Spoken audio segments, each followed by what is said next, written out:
She had no proof, but she couldn't get his words out of her mind. Was some great power involved in the Amadeus research? Something so powerful it was outside even Dr. Luskin's control? If she'd updated her memory data, Maha would learn about Kirsa's laptop and hard disk. She trusted Amadeus, but that would mean whoever was secretly trying to use the project for their own ends would find out. It seemed silly, almost delusional, to be worried about something like that, but she couldn't get it out of her mind ever since she'd come back to America.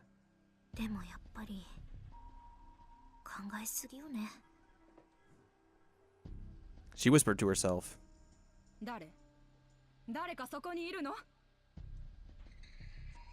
She heard a woman's voice from down the dark hallway. Maho stopped dead in her tracks. The hallway lights flipped on and she saw a group of men and women coming down the corridor that connected her building to the next one. The next building over was a psychophysiology lab. Maho's brain science lab mostly investigated the workings of the brain itself. The psychophysiology lab, on the other hand, was more of a medical department. They looked at how the workings of the brain affected mental states and mental illnesses.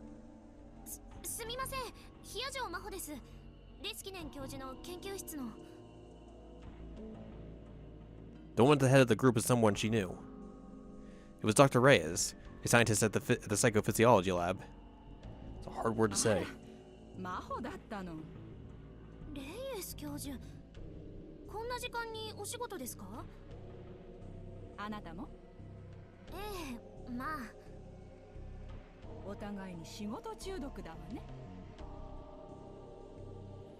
Judy Reyes' eyes narrowed beneath her glasses as she laughed.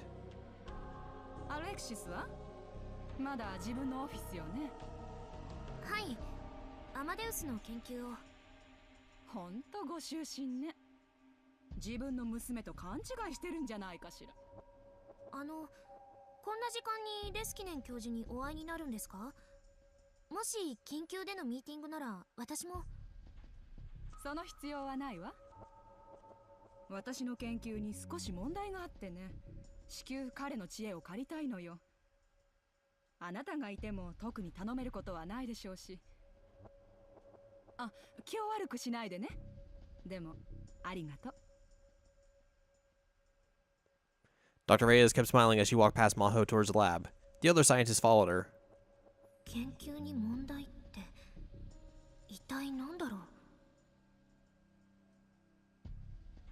She took a closer look and saw that she didn't recognize one of the people in the group.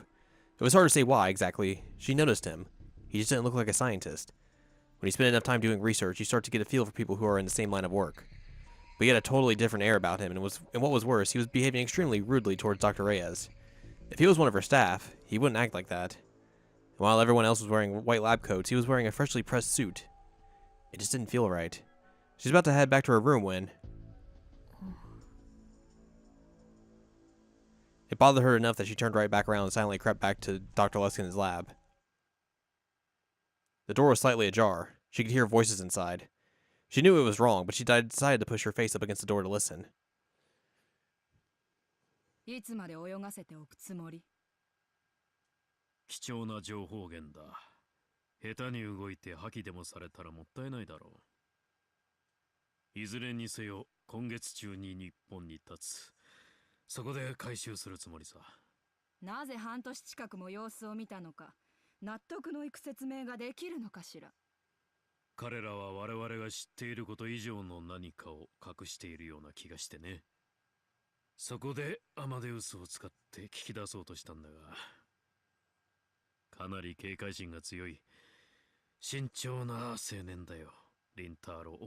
Uh-oh.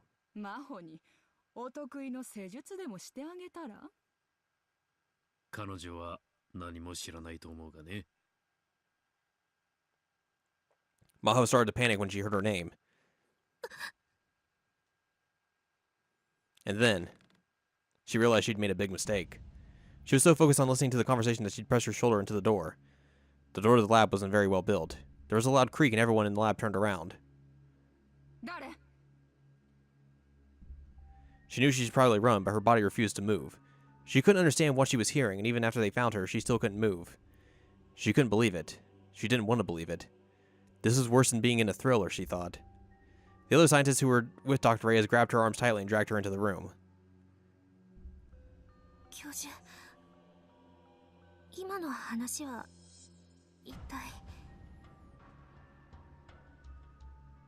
Dr. Lessing looked a little sad as he walked over to her. His huge body leaned forward and peered into her face. Told you he was a spy. Ma, ちょうどいい。魔法、さっきの日本行きの話だけどね。やはり君にも一緒に来てもらおう。She didn't know what he meant. Weren't the directors opposed to it? Was it something Dr. Leston could decide on his own? What was good timing? Confused, she glanced over at the computer screen, but curiosity was no longer there. The one thing she knew was Okabe's words weren't the ramblings of a conspiracy theorist after all.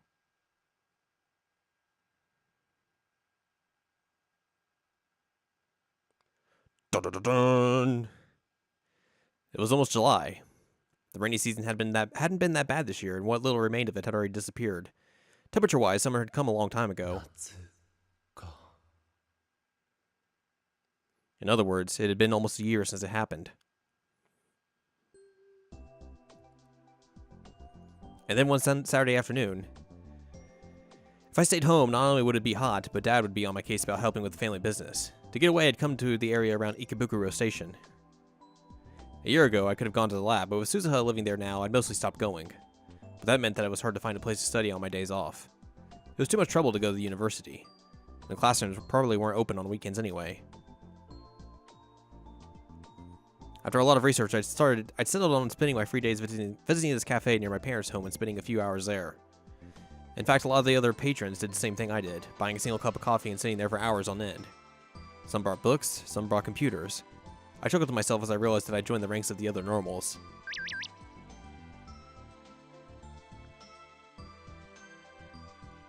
The phone's just gonna do whatever it wants. Mayuri's like, what's up? Where are you? Drinking some coffee. Oh, the usual cafe, right? I just went to your place and you weren't home. You did? Did my dad make a nuisance of himself again? It's okay. He gave me some barley tea. I have to go shopping. Will you come with me? Okay. Okay, I'll leave now. Wait for me. So you went to my house? My family's business was called Okabe Green Grocer. It was a beat-up-old store located in a rundown shopping street. The place was almost 40 years old. I really wanted them to rebuild it.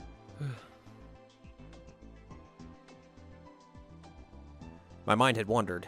My area was going to be here in less than 15 minutes, so maybe it was time to call it a day. I'd worked pretty hard during the morning, so it wasn't too bad. I was a little surprised at how hard I'd been working lately. I could feel how having a goal gave me energy. I needed to get to Victor Kondria University as soon as I could.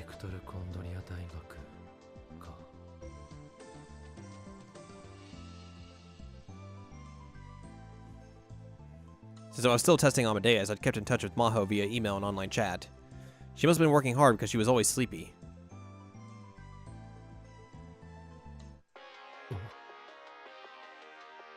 Well, this is, odd. Hi. What's up? 何よ。どうして声を潜めてる？し今店の中なんだ。頼むから。俺の都合に関係なく連絡してくるのはやめてくれ。あんたがどこで何してるかなんてさすがに把握してないわよ。それとも私に24時間監視してほしいの？あんたが寝てる姿とかお風呂入ってる姿とか全部覗き見してほしいと？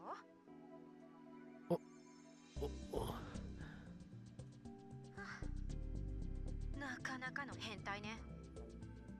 知った口を聞いてすみませんでした。私が連絡したってあんたが出たくなければ出なくていいの。それぐらいで怒ったりしない。そうだな。あ、今は迷惑みたいだからお望み通り切るわ。確かにスマホで 3D モデルの女と真面目な顔して会話してる大学生男子ってかなり気持ち悪いし。お前な。冗談よ。いつも相手をしてくれて、これでも一応感謝はしてるんだからな。そういう話はいいから、とにかく切るぞ。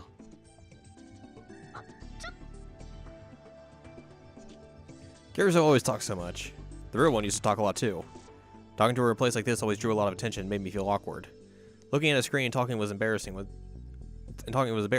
Was all. So I once proposed that I talk to her like I was on a normal phone. And this was what she said.